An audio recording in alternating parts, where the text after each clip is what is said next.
Hi, I'm Jared Wilson. Welcome back for part two of my EDL 959 Module 9 case study.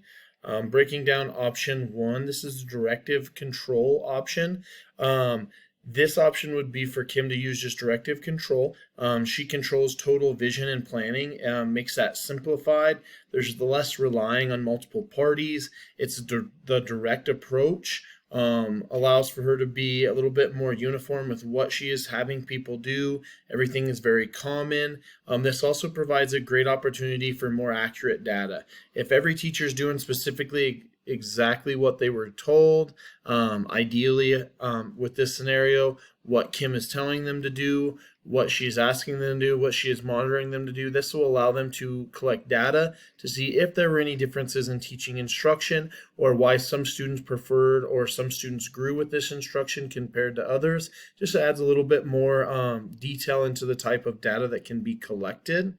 Some cons to this is some staff pushback, maybe some administrative pushback.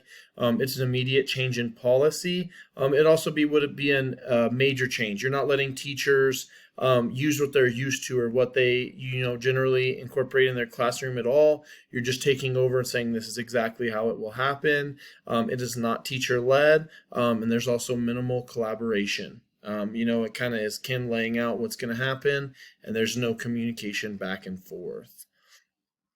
Looking at option number two, this is directive informational.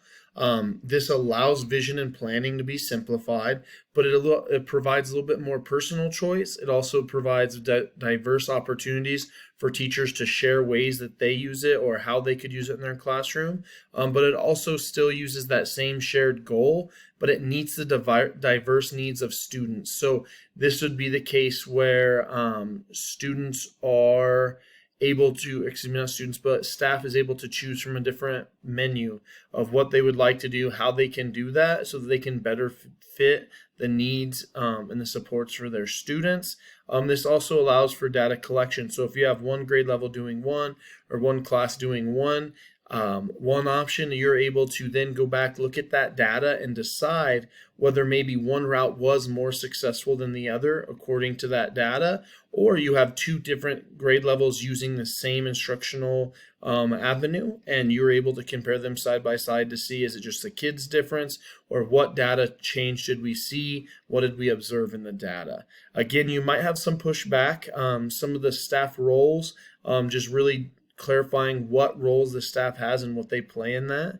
The expectations, so making sure that you're having your staff meet the expectations of me or of Kim in that situation, and then opportunities for more diversity, but not total control. So you're not just telling them to do whatever they'd like. You're not turning over all control, but you're giving them some of the control, so you don't have total control over exactly what it looks like in each classroom. Breaking down option three is a non-directive approach. It allows for more staff input, has a higher chance of diversity. It's easier to support staff if they're all individually doing something. You are just determining ways you can support them, seeking ways to support them so that each staff member can use what they're good at. This allows for different routes of instruction. It's more self-directed. So you have staff wanting to do it because it is their idea, it is what they are pushing, it is how they view it. And this kind of provides a little bit more self-efficacy, self-pride in what they are doing. I'm a firm believer in the I do, we do, you do model. This is kind of that you do piece where you're going to demonstrate it for the staff, but the staff is going to do it on their own and really work towards that goal. Again, this allows for adequate data collection as well. Cons is there's a little bit less direction. There could be more possible confusion. There could be a little bit of a lack of support for the teachers and staff. So while you may be able to have diverse ways to support them, you may struggle to give them the adequate support they need. There is more collaboration, and then there's less self-motivation. There's diverse instructional methods, and then diverse data collection. So in this case, I would look at option two. I think the directive informational is the best choice. It allows for collaboration. It allows teachers to choose from a menu board. So rather than just saying, this is how we're going to do it, or here's the entire jungle, run free, you're saying, here's some options, here's our goal, here's our vision. And I kind of hit on that later with the shared vision and planning, but it's saying, here's where we need to be. Here's strategies that we have decided that are going to have the data to support them, saying that they have worked. Here's the data, or here's the strategies we're going to implement. We'd like you guys to choose one or two of those strategies, or here's what we're going to incorporate in these grade levels, just so that they have the choice. They see the menu of opportunity, the menu of choices, and then making sure that those choices are data supported, and that they align with the vision and planning for meeting the goal. This also allows for teacher and other stakeholder input. It has differentiated levels of support. So even though you have you might have one or two new year teachers, or just teachers that are generally better than the others, you are able to support them on different levels without having the same expectation, or I guess I shouldn't say the same expectation, but you're going to have to give certain individuals different support systems than you are others. And so being able to do that, have that shared goal, but still a little bit of that diversity, that little bit of space for them to use their own creativity, definitely helps, because then you have more people relying on their strengths and not just what you're asking them to do. And then comparable data. When you have those 4 or 5 options, it makes it really easy to compare what worked and what did not, what approach each teacher was using. Kind of lets you narrow down rather than just saying, did we make any growth? How would I implement this? The first thing I would do is I would collaborate with all stakeholders about the changes in instructional approaches. This would include staff, this would include school board, this would include the community, really, because when you start making this change, you're going to need more buy-in.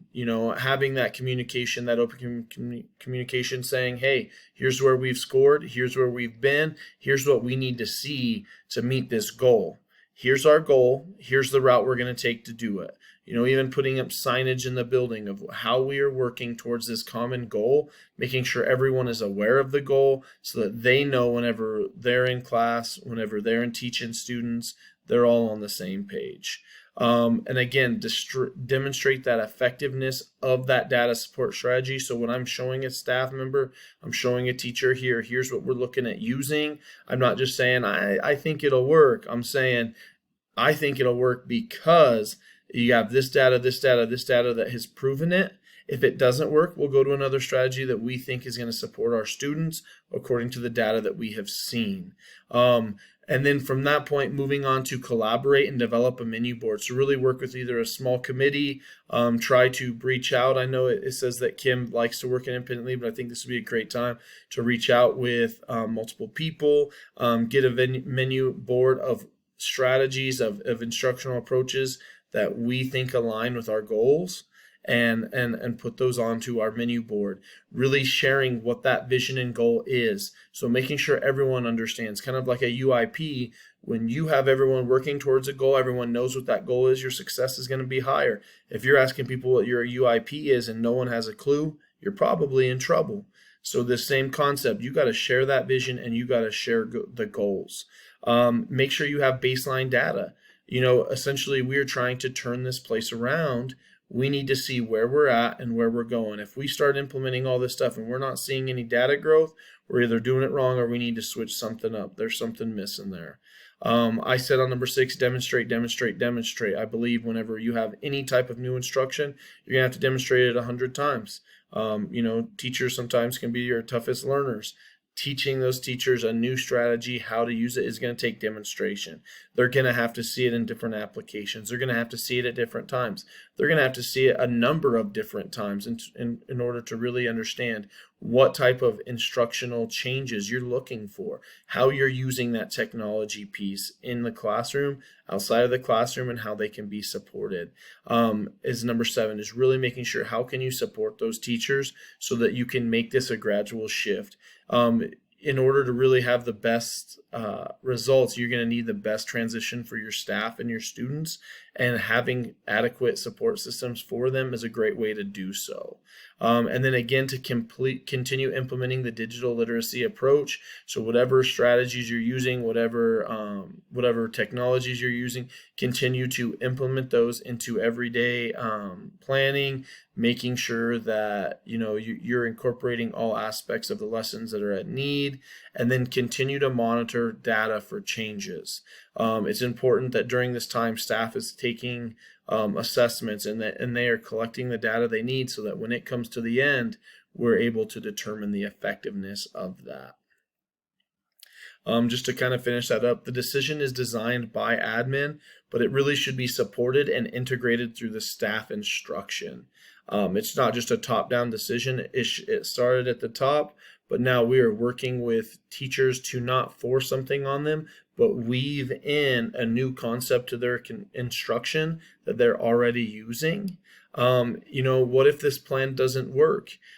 Maybe we need to assess the situation. Maybe our teachers need a little bit more freedom to use that creativity, but seeing how they have not used it yet and it hasn't been something that's been a factor, I think it might lean us more towards having that direct approach where we kind of control everything, say, hey, everybody, we're all going to do this on the same page. That way we can support everyone the best way as possible. Here's a picture of my resources. And then a quick breakdown for this correlation. The assignment gave me opportunity to put what has been taught to me in this course into a real life scenario. For the assignment, I had to place myself in the shoes of the head administrator and take on a role that impacted all stakeholders. Introducing new learning instruction opportunities for a turnaround program can provide great results. It is important to not only identify strong supports, but also identify successful ways to implement a new program. The assignment also gave me a chance to analyze when established systems have failed. So the case has given me instructional supports that are backed with data. And then what we did for this assignment was really try to figure out how to support our students and staff and how to implement new instructional practices looking at various ways. For this study, I decided to make sure that I provided staff with enough information on our goals and vision, but also provide freedom to each team member. And then finally, the assignment gave me the opportunity to practice making difficult decisions that have a lasting impact on stakeholders. The assignment required me to utilize diverse instructional methods to support the needs of diverse learners in my school. Data has proved that there needed to be a change in instruction for all students. Incorporating a new instructional avenue is important, but when new strategies are introduced, they must be monitored. And as a school leader, I am entrusted to make educational decisions with positive outcomes. Accurate data collection is a great way to determine the effectiveness of the program. Thank you. Have a wonderful night.